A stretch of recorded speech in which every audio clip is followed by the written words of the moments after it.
we realized that after 70 years of the partition and independence of India, there was no memorial, there was not even a statue anywhere in the country or in the world where people who had gone through this terrible migration and what we consider to be India's Holocaust. We look at it as it is a humanitarian crisis. It is not Hindu and Muslim, and Christian, or whoever. There were so many Sindhis. There were so many communities that were involved and uprooted. There were trunks which were still lying around in Punjab, which had come from the Lahore Museum, and they had never been opened. In fact, we were one of the first people to go and open them and find stuff inside. It was not.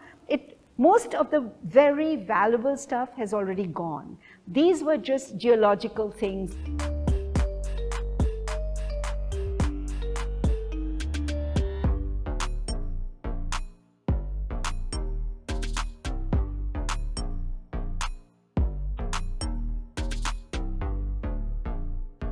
Hi everyone, and welcome to another episode of Don't Run Into Glass, the podcast hosted by the Citizen.in. I'm Gayeti. I'm Anica. And we're at a very special location today. Anica, where are we? We're at the Partition Museum. It's around that time of year where we all get so patriotic, and I am just so excited that this year one of the most significant museums of Indian history has actually come to Delhi, and at a pretty iconic location. So we're going to talk about this museum and to the person who's been working very hard for the past, it feels much longer, but 7 to 8 years in building this museum, not only in Delhi but also in Amritsar. So we have Lady Kishwar Desai. We'd love for you to introduce yourself a little bit for the viewers. Thank you so much. Lovely that you could come here. We are at the Darashiko Library in Kashmiri Gate in Old Delhi, which is the second partition museum in the world is based here. The first one, as you just said, is in Amritsar. I'm the chair of the trust, the Arts and Cultural Heritage Trust, that set up both the museums, and we continue not just to set them up and continue adding things to it, but we're also in charge of the operations and maintenance. I do remember since the time before the Amritsar Town Hall museum opened, and it's also a very, very iconic, very large museum. I do remember that it was such a moving thing that a partition museum is coming about, because we as a generation did not really hear so much about it from our elders because it was so traumatic. But you spent so much time collecting these stories. Could you tell us a little bit about the curation in this museum and the curatorial mission that you're following so that the people of India can experience and understand this part of our history? Yes, I think that question has many parts to it. One is the initiation of this museum. Why was it important? Why was it necessary? Because in order to once you've understood that, then you understand what kind of curation went into it. So basically, we realized that after 70 years of the partition and independence of India, there was no memorial, there was not even a statue anywhere in the country or in the world where people who had gone through this terrible migration and what we consider to be India's Holocaust had nowhere that they could go. And neither would we, as people who are interested in the history and heritage of this country, have a place where we could commemorate their suffering or their grief, and then the most important to say, this must never happen again. So these were issues that confronted us in 2015, which was 2 years before the 70th year of India's independence and partition. And those of us who've traveled know that each country abroad has commemorated its difficult moments. It's not just the happy moments you commemorate, it's not the princes and politicians you commemorate, but you also commemorate the suffering of the people. And these museums are known as sites of conscience. So we were obviously exposed to them abroad, and there's the Holocaust Museum, there is the Apartheid Museum, there's the Hiroshima Memorial. None of these are easy museums to build or to even visit, but they are landmarks now all over the world. People go there to remember the mistakes people made and the horrible situation they put their fellow countrymen, or even on humanitarian grounds you can visit there and say that these were terrible historical blunders. So that was our starting point, and we felt that even though people had a veil of silence over this, you're quite right, for 70 years, there were some books that had come out. They were, occasional They were largely films. historical Historical. and factual, never that, nobody wanted to, I felt like almost like they didn't want to relive it, like from my grandmother's perspective. She didn't want to talk about it, So, that veil of silence was really twofold. What we realized, the popular, kind of misconception is that people didn't want to talk about it because of the trauma. Actually, what happened, when you look at it historically, when these people crossed the border, both sides of the border, whether they came from here to there, went from here to Pakistan, or Bangladesh as it's now called, they were in the process of having lost everything, many of them. They were unable to cope with what they had gone through. And when they reached the other side, they were strangers in their own country. This was their country, but they were strangers. They had to start rebuilding the lives not only of themselves, but of their family members, many of whom they had lost, and get involved in the process of finding a livelihood, finding some means of sustenance. It was a terrible time. So I think, again, the mistake we made as historians, both here and abroad, is that we focused on the violence. We did not focus on the plight and suffering of the people.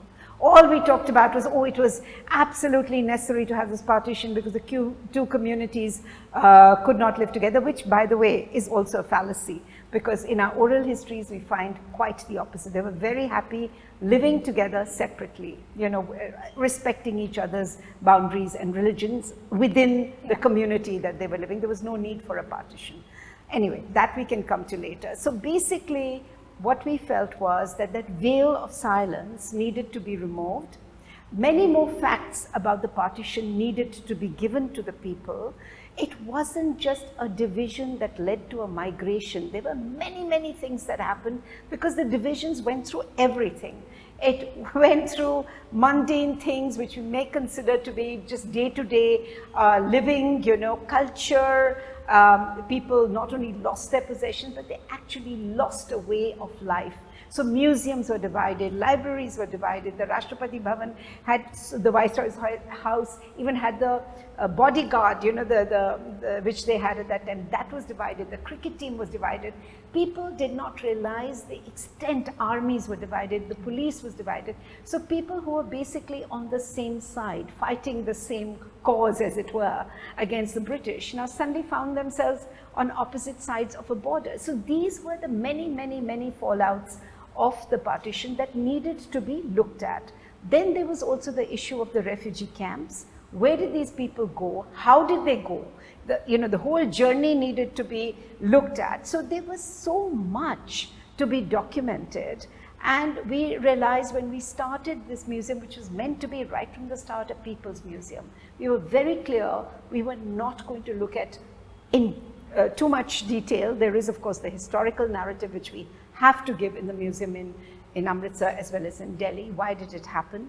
We address that issue, but it's never, none of the material you will find here is black and white. It is really a museum that gives it to you as objectively as possible. You can draw your own conclusions. You can decide, you can look at the material and say, this is what happened, and go through that journey with us. But we did decide that we would have a historical narrative, but the predominant narrative would be that of the people. So we therefore had a very different take. We had to involve people through their oral histories, through the objects that they carried across the border, through their larger communal memories. By communal, I mean by the community memories that they had. And we had to therefore give a sense of to the visitor that this was what India was all about when the partition took place, and then after the partition took place, what India and Pakistan had to deal with. So that was the basis from which we began, but the veil of silence was very important that we had to remove and look behind it. Fair. And I think a follow-up question to that would be that, we're all, like for instance, we're from families that have lived in Delhi. And there has been obviously some hesitant conversation around partition that our grandparents have spoken about, that our parents have passed on. I, for instance, have a Hindu father and a Muslim mother. So I grew up hearing, go to Pakistan, what are you doing here? So my question would be like, how is a museum like this important to maybe offset some of that generational trauma that isn't openly spoken about, but that is very much part of like most homes that have witnessed partition? So, the way we look at it is a humanitarian crisis. It is not Hindu and Muslim, Christian, or whoever. There were so many Sindhis, there were so many communities that were involved and uprooted. So the first thing we tell our oral historians or archivists that this is a humanitarian crisis. Please look at it from that perspective. And when you go out and collect your material, look at it from that prism, firstly. Secondly, we also know that there was a reluctance to talk about it. But as I said, in the early years, it was because they were busy in just setting up their lives or in nation building. Many of them, there are inspirational stories of people becoming, nation leaders, national leaders, both sides of the country, and in other ways contributing. So they had no time really to dwell on the past. The other thing which I found when I was talking to my own parents and my own family was that they came from a very idealistic generation. Many of those people had been exposed to Gandhi and the Gandhian values. So when Gandhiji said, give away all your gold, they gave away all their gold. And they said, burn your clothes, they burned their clothes. Go on a satyagraha, they went on a fast for 2 days, they fasted for 2 days. They did whatever he was telling them to do. And even the larger political narrative at that time was very much fight for independence. Once you get independence, please treasure it. So many of them were in that mode. So even when my grandparents lost everything, they did not really, dwell upon it. They just felt, okay, this is just part of the whole process of sacrifice that we have made in order to get independence, because it was very much dependent on that. Partition had become, towards the end, when all the papers were finally legally signed, was very much a commitment, of the two-nation theory, that there would be definitely a partition, otherwise there would not be an independence, So that was so they looked upon it as a sense of sacrifice, so they also didn't talk about it at that time. But I think the mistake, you're quite right, that the leaders of that time made was, it was not properly planned for. Already the riots which had taken place before August 1947 should have been a red flag, that this is going to happen. There are going to be people driven out of their homes, there are going to be riots, so plan for it, because the British were still around, their systems were still in place, something could have happened. I mean, they could have planned better. Everybody, the British, the Indians, and of course later the Pakistan, could have planned better. However, they ignored that part completely. It was said that even Jinnah would say that I will go on holiday in my house in Bombay at that time, instead of thinking that there would be hard borders. So I think there was a big misconception about what partition would actually lead to, so there was no planning. So people were left largely on their own. There were no facilities for them anywhere to deal with the trauma. And you raised a very good point, because even now, when we look at it and we say, my God, many of the people we're talking to now were young children at that time. They were exposed to the most horrendous violence. They just buried it inside them. They just buried it. So the adults were in a different zone. They were looking at livelihoods. They were looking at keeping the family going, keeping the nation going, the idealism going, working hard for the country. And the younger ones were just saying, okay, nobody's asked us anything. We will just deal with it as and when. And they never spoke about it. So I have to say that now when we record those oral histories, many of the elderly, who are now elderly, but were at that time children or teenagers, they cry because they say this is the first time anyone has ever asked us what we went through. And you know, those memories are very sharp because they were so traumatic. However, yes, there should have been a way to deal with the trauma at that time. I don't know whether we still learned our lessons, but at least we know that these things are important, that people are traumatized when they go through these horrible experiences. And this, I want to also stress, is a museum of history. So we do not consciously collate it to any migration or any traumatic event which has happened post 1947 and its fallout.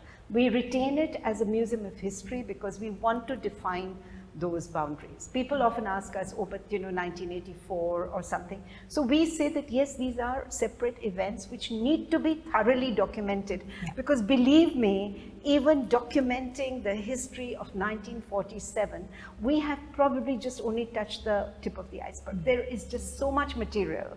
So if it were to be taken further on, we have begun the journey. I always say that, you know, we've just begun the journey because of the need and the necessity for it. Now, other people have to take it forward. I think it's been 7 years of you collecting these stories. Yeah. And you've done such an important thing in raising that veil of silence and obviously moved someone. Can you share with us some stories that have truly shaken you in terms of the resilience of our collective history as well? I mean, I'm sorry I just use these words because a museum such as this doesn't do anything else other than completely stir me up inside, because India went through a lot in a matter of 1 year. Yeah. Partition, independence, and then post-independence. And I just really do want to commend the resilience of these people, because not only did they leave their home, but then they built a new home and a nation and identity. And I think we were all talking about the intrinsicness of partition to the identity of New India as well. But I think what I want to hear, what I think people would want to hear, especially those who can't make it to this museum, are some of those stories that completely moved you, and especially when you found those stories, it must have been hard. It's very hard. I mean, when we began the journey in 2015, it was at that time also, and still is, a very small trust. And since we raise the money ourselves to do everything, we do not get government funding. So whatever you see in the museum, whether right from the tables, chairs, fans, maintenance, everything we do ourselves, including the collection of the oral histories. A few places we were lucky, people had documented oral histories historically, and they were able to donate those to us. So we're very grateful to them that they were able to share that. Some families had also done that, so they shared that. But initially, I would take my own camera, and because I was from a television background, and record the oral histories and encourage all our friends and family to just go out and volunteer and do this work. And many people did. I mean, that's how we began. So the oral histories we have, there are thousands. So therefore, to just pick one, because I will say this, that it is each oral history, if you listen to it, each one of them is so moving, and it makes you so emotional. I mean, often, as I said, I am in tears when I'm listening to them, because I do believe that they lost so much, and looking back at it, they got no compensation for what they had lost. But I'll just give you one or two that immediately come to mind without taking names, because these are like oral histories spread across both the museums. One is particularly very moving, is about this lady who's now quite elderly, but she had crossed the border with her mother, and it was a huge struggle how they crossed. And she remembers how they found shelter in one little room somewhere, she, her mother, and 5, 6 other people. And she still remembers, she was only 5 years old at that, 5 or 6 years old at that time. And that these gentlemen were very venerable, must have been Sikhs, and they had long beards, and they were sitting next to her. And she said suddenly the door was flung open, and bullets were fired upon them. And she just saw that all the white beard, clothes, everything just turned red in front of her eyes. So it was something, a memory that she carries with her today. And another memory she shared was when, when they were crossing over, they had lost everything, all her toys and everything had got left behind. So there was a burnt out house and she saw these children going into it. So she also went into it. She thought it was play, it was a game.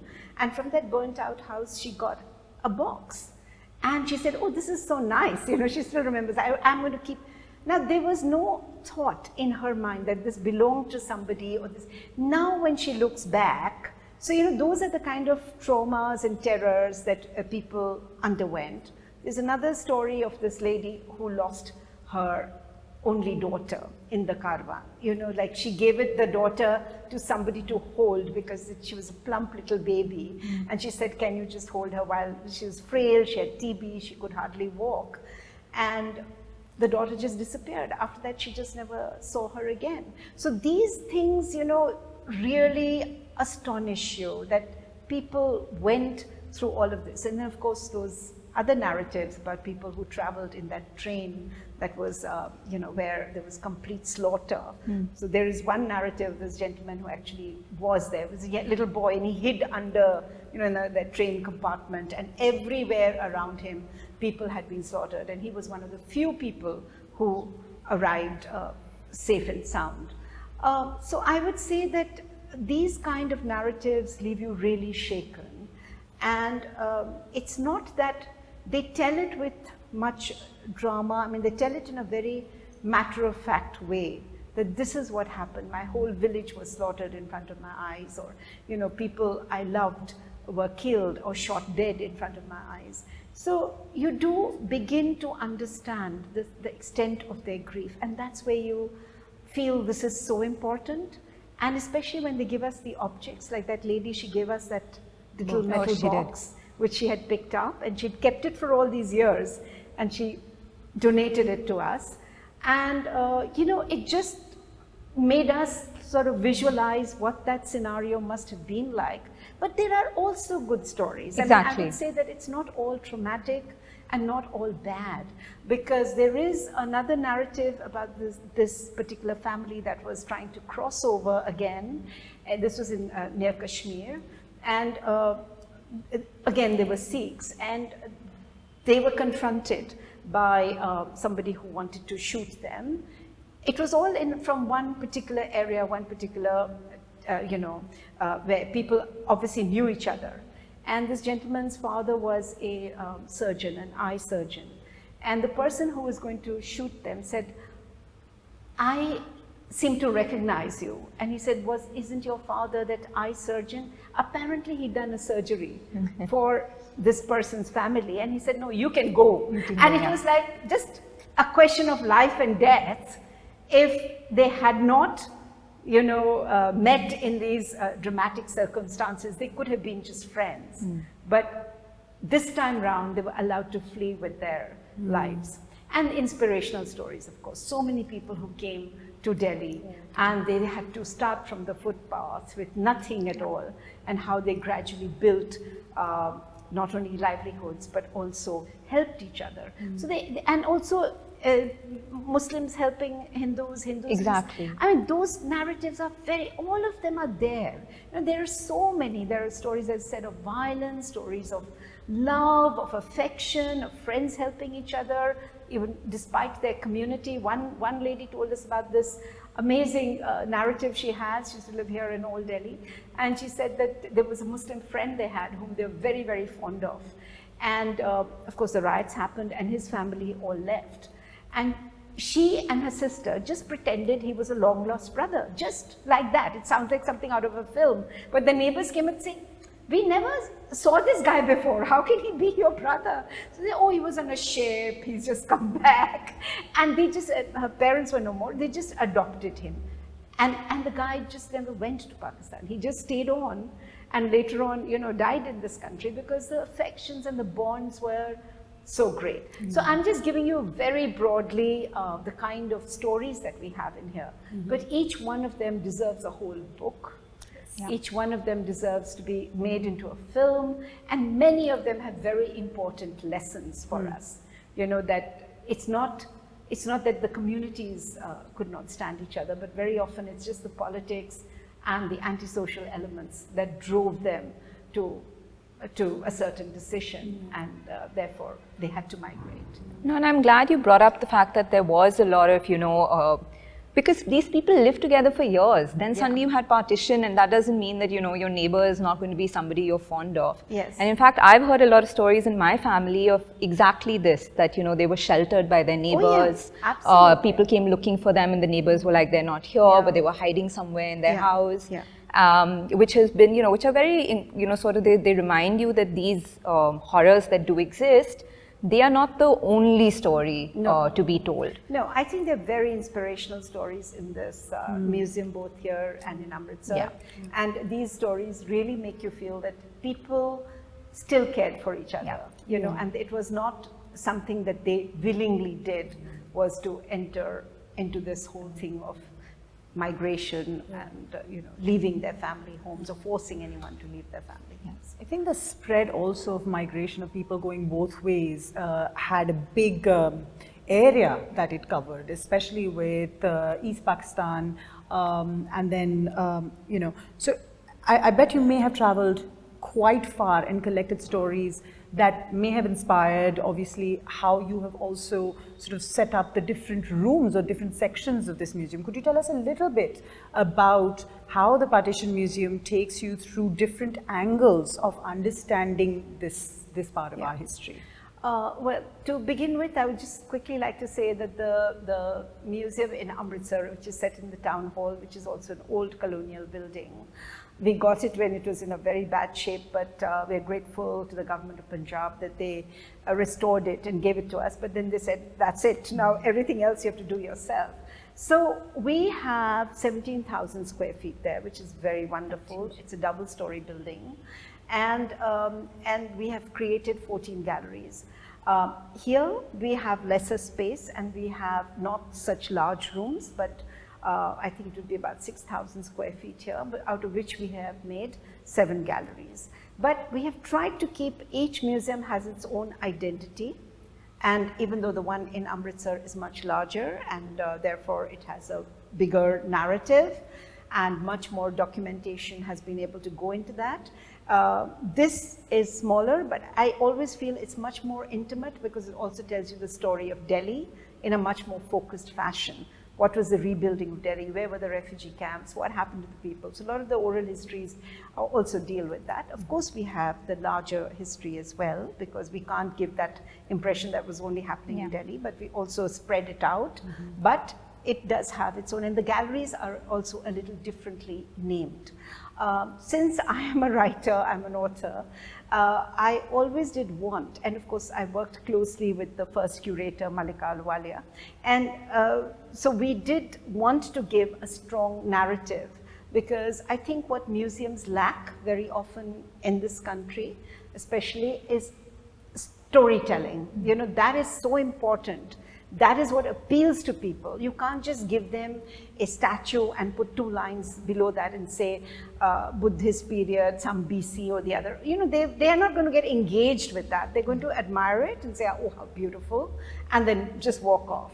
But we find that in our museum, people spend hours, they spend days, you know, because they come back because there is so much material, and it's addressing them directly. So it's also an experiential museum. So the galleries and all our galleries have oral histories, all our galleries have objects which have been donated to us by people, so that makes that experience much more real. We have art installations which give you a glimpse, or maybe it's an abstract way of expressing what was happening at that time. So those things, you know, bring together the tangible and intangible aspects of the experience. I think I really enjoyed your the scene, not enjoyed, but it took me to a haunting place, a scene of the railways, the train over there, and the sound. Yes. And it is truly experiential. Experiential, given our limited budgets, because, you know, we can't do holograms and stuff like, we haven't been able to afford all that as yet. But I do believe that there is a lot to say when you're documenting a period in history of bricks and mortar, you know, just keeping it very basic, because the touching, the feeling of real things is what I think makes both the museums unique. So the story, the narrative, what we do in both the museums, that is common, is we begin pre-partition, because there we have more space, so we talk a little bit more about pre-partition and the freedom struggle. Here we have one gallery where we show how the freedom struggle and partition were going side by side, and what a complex and layered thing it was. You know, it's not just so black and white that, you know, so that you'll get to see in the first gallery. And of course the arrival of Sir Cyril Ratcliffe, the maps that he was given, outdated stuff, etc. So the first gallery is that.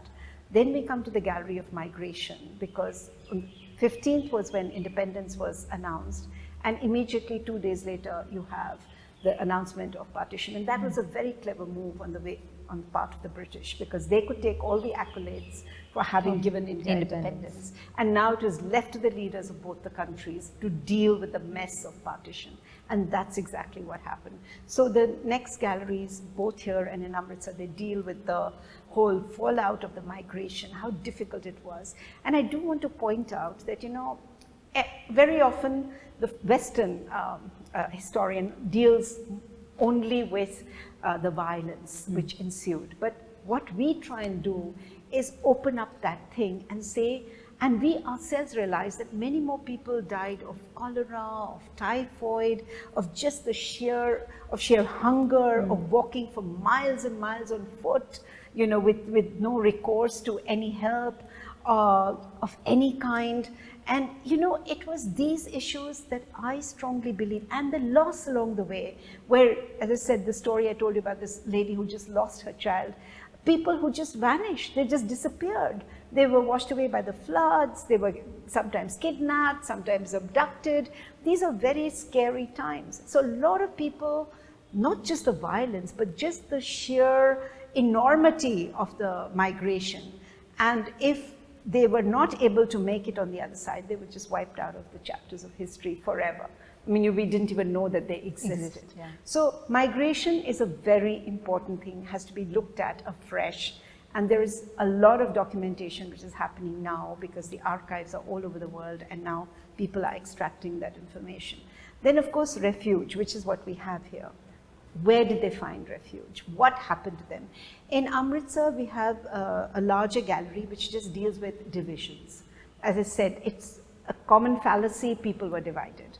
But there we document the armies, and we have very touching letters of, for example, a Muslim army officer who didn't want to move. He said, this is my battalion. I've been with them all my life. Why should I go? So his letter is there, you know, and in the museum, and it says, I don't want to go. Probably he was forced to go at the end of it, or he had to go because maybe his family went on ahead. But what we're trying to say is that we have even letters of people who, for example, one of the most amazing thing I found when I was documenting helping to document the museum part of the divisions of the museum in this gallery of divisions, and I found that there were trunks which were still lying around in Punjab, which had come from the Lahore Museum, you know, and they had never been opened. In fact, we were one of the first people to go and open them and find stuff inside. It was not, most of the very valuable stuff has already gone. These were just geological things like stones and things, because, you know, all museums had this civilizational thing, where do we come from, etc., etc. The British were very curious about documenting everything. So these things were there. But then I also discovered that there were pages that were torn out of the books that had come documenting what had come from the Lahore Museum to India. So we actually don't know what happened in the division. So you can imagine what a great loss must have taken place. So that documentation is there. So there is the Gallery of Division, which we do not have here. We also have a larger focus on Sindh and Bengal in the Amritsar Museum. However, here we're doing a whole gallery on Sindh, which is going to come up within a couple of months. And it has material that is actually authentic material which has come all the way from Sindh. So we have it as a national anthem, Punjab, Sindh, Gujarat, Maratha. But unfortunately, there is no Sindh. Yeah. We don't have a Sindh in this country anymore. So the Sindhis often, you know, sort of point that out, and it was a lacuna which we're now addressing. So this will be the world's first gallery anywhere in the world which is dedicated to Sindh. So Here we go straight from the Gallery of Migration into Refuge. And we also have a particular section which is devoted to art, which is for both art of that period, yes. You know, which were the artists who were working at that time, what were their memories. And then we have also, here what we've done is rebuilding home, because we wanted to document how Delhi was rebuilt. So that is a very specific gallery which we have, which is dedicated here itself. There we do have it, but it's in a more broad-based way. Here it's very specific. And here we have another gallery which you don't have there. It's called Rebuilding Relationships, because we found that people carried, so in the intangible material which they carried, there was all those memories which they wanted to replicate. So if they had a Gangaram hospital there, they wanted to bring a Gangaram. They had the Al Singh College there, they wanted to have one here. And there were many such, they carried their gods with them also. You know, we have temples where, you know, Jain temple, which is out here, where the idols were carried all the way from Multan. People did not leave, you know, just sometimes if they could, they not only carried their own things, but they also carried more meaningful ideas, imagery, and physical objects, which they could cross the border with. But many of them could not do that, as you know. So, and both the museums have one very common factor, is that the last gallery is the Gallery of Hope. In Amritsar, it's called the Gallery of Hope, and here it's called the Gallery of Hope and Courage. So these are where we put all the nation building stories, inspirational stories of people who rose from nothing and became something in their own right. Not only celebrity stories, but also just of ordinary people who give us their narratives of how they rebuilt their lives and secured their family's future from scratch. So those, we want both the museums, when people visit it, we want people to leave with a sense of hope for the future, that it's not necessary that these kind of divisions happen. You know, look at these inspirational stories, and it's also not necessary that when you lose everything, you have to become cynical, or, you know, you can rebuild your lives again. So it's kind of a more broad-based here. And we also have here, which we don't have in Amritsar, there we have a tree of hope, which is made of barbed wire, and people come and write messages and they hang it on the tree, and they love that. Here we have a post box, and it's called the post box of dreams and hopes, because we found that Gandhiji had brought about revolution in this country through the humble postcard. He used to just write and write. He's even written, which is documented, letters to Mountbatten and, you know, to everybody. He just used every scrap of paper to write and write and write. So here we've created these postcards which we give to people, that you can write to the past, present, future. It doesn't matter. You can write to anyone, to your family members, to the country, to us, to whatever, once you've been through the museum. So it's very touching, you know, when people actually write, they are leaving messages very often to their grandparents, you know, the young people, that they wish that they had known, they had been through something like this. They would have understood their journey better. And so those are things, people write poems, they leave all kinds of things. So it's very moving. So I'm saying that both their museums do have some similarities, but some things which are quite separate. So I think we'll have time for just one last question, and I wanted to discuss this separately as well. You'd said that the museum is very consciously a people's museum. You know, you have no government funding, you largely sort of survive because of donations. I just wanted to ask you, why is that important? Like, why are donations so important to museums like this? And how can people participate going forth? Like, if a young child in a school, or a grandfather somewhere else in Tamil Nadu, or someone from Maharashtra, how may they participate, engage, be a patron, or you know, contributor to this museum? Okay, thank you for that question. It's really important.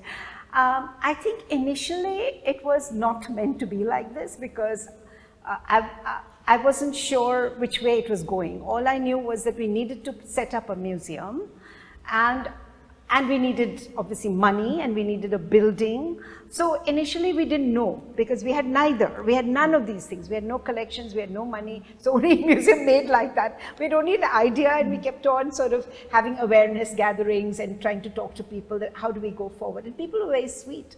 Some person even offered us a few acres of land in Punjab, someone else offered us their home, etc. But this was not the way forward. Obviously, it had to be a proper professional as far as we could make it museum. I had just raised money with my husband for the Gandhi statue in the UK, you know, which is just outside Parliament. And that was the first time I realized that people are willing to donate money in India, because a lot of the money came from India, to things apart from temples. So that's when the penny dropped. I said, okay, because the government at that time was still very hesitant. What is this idea? Nobody really understood it. I pitched it to various people, but no one could quite figure out what was going to be in this museum of partition. I mean, they just couldn't understand it, because nobody had really studied it, you know. So, or had a clear narrative like we had. So even if we told them the narrative, they were still perplexed, you know. So ultimately, what happened was we managed to meet the Chief Minister of Punjab, and I told him that, look, this is the idea, and he got it. He just immediately, Prakash Singh Badal, he just got it immediately. He said, Bibi, tusi nahi karoge to asi kar lange. So, you know, he apparently had thought about this, you know, more than 50 years prior to my having met him. But apparently he couldn't do it because he said that, you know, people were not you know, people were not prepared for something like this. But he said, if you think the time is right, I will give you a building, but we don't have money. So it was all quite accidental. It's an accidental museum, because he then showed us many buildings in Amritsar. He said, where do you want it? I said, Amritsar seems to be a good place because it is. So he said, okay, we'll show you. And of course, Town Hall was in a shambolic state. It had trees growing. There were in the, you know, in the rooms, there were no roof. Many of the rooms didn't even have roof. There was no flooring. It had been abandoned for years and years. But they gave us the commitment that we will restore it and give it to you. The rest you have to do yourself. So somehow it just happened that way. And similarly, this building also, I was not looking to do another partition museum. Believe me, it's very tough to raise money. And you know, once you've begun the journey, then you just go on plodding along, because there's been no time to think. You know, we are running the space, and if the government is not giving us money, then we just have to find money somewhere. So it's been an ongoing struggle and scramble. And here what happened was that there was a bureaucrat who'd gone to see the museum in Amritsar. She's now the DG Tourism in Government of India. And she had gone there, and she said, you have to make something for Delhi, and we will try and get you a building, but it'll be on the same basis. It'll be under Adopt a Heritage, which is the Ministry of Tourism. It's a scheme under the, so we'll give it to you, you adopt this heritage, but everything else you do yourself. But set up the museum in time for the 75th anniversary, which is what we were trying to do. So it came to us in the same way. So as I said, I'm not a professional fundraiser, nor do I want to do this. If some great benefactor were to come across and say, come along and say, I will fund it, I will look after it, I will happily say, take it, you know, because it's a legacy project. It has got nothing to do with me, Kishwar Desai, nothing to do with any of the other trustees or with anyone who's involved. It's a national legacy. It has to live on. It has to live on beyond our little NGO, you know. So your question is very pertinent. How do people donate? We have a registered trust under the Government of India rules. We have an ATG certificate. Anyone giving us money, they have to give their PAN card, they have to give their address. Can they do this on your website? They can, yeah, they can reach out to us directly. No, we don't allow donations directly, large donations particularly through the website, because we have to verify all the details, you know. And so we verify the details, and if it's a bona fide donor, and we're not allowed, we don't have FCRA, so we don't get any funding from abroad. We do it all from India, and people can donate to us directly, you know, through checks is preferable with all of this. So we've had people donating. We've had fundraisers also, you know, like the art community has been very helpful. They have raised money through sale of their paintings and so on.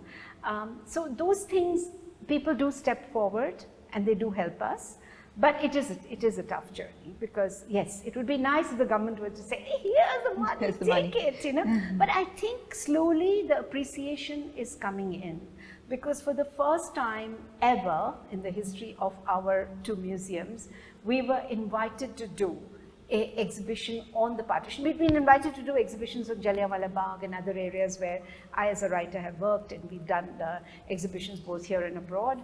But on the partition, we did one at the National Gallery of Modern Art last year, which is through the Ministry of Culture and the IGNCA. So that was the first time I think the government itself realized how important and what phenomenal material is out there, not just what we have, but what is actually out there, so that these archives can be maintained better, can be a better, put forward for the people to understand. So we had the Minister of Culture inaugurate that exhibition. So again, therefore, this is for the first time here in, day after, we're going to have Hardeep Puri, who is the Union Urban Development Minister, coming here, and he's got a partition background himself. So he will also be here. We'll have other dignitaries also coming. So I think slowly that recognition is coming from everywhere, yes, from the people, from the government, from other stakeholders, to understand, bureaucrats, to understand that this is an important legacy. It's not just independence, which of course we must celebrate, and we must always take pride in the nation, but we mustn't forget those people, more than Harvard has done a study, and they say it's more than 12 million, maybe even 20 million who were displaced, who were impacted over the years by partition. So how can we just forget them? We have to do something for them, and I think we've only started the journey, and I'm sure others will take it on forward. Well, we have to commend you. It's an incredible effort. And I mean, Anica and I have been talking about visiting this museum since you've started, and it's actually been a relatively short time. You've not been around for that long in this space, so I definitely think you're making waves, and people are all talking about it. I mean, at our editorial meetings, the Partition Museum comes up quite often. So we're very excited to just walk around and have a look at it. I can assure you it's incredibly hard work. And if ever anyone wants to do it like the way we do it, I can write them a whole book that, and the bottom line will be that for 7 years you have to give up sleeping, meeting with family, having a good time, because you have to pay the bills at the end of it to keep a museum going, and two museums going. It's a lot of work. You've done this really, really noble thing for the country, and I think we appreciate you. And I feel like this Independence Day, at least me, Gayeti, and all of us, we do want to invite anyone and everyone, children and adults, to come and see the work that you have done to keep this history alive. Yes, by you I mean the entire institution of Partition Museum has done to keep this history alive. Thank you so much. Thank you so much for coming, and we're really grateful for you that you are here today. Thank you. Thank you for joining us. Thank you for joining us, everyone, and please do check out the Partition Museum. We'll catch you next time.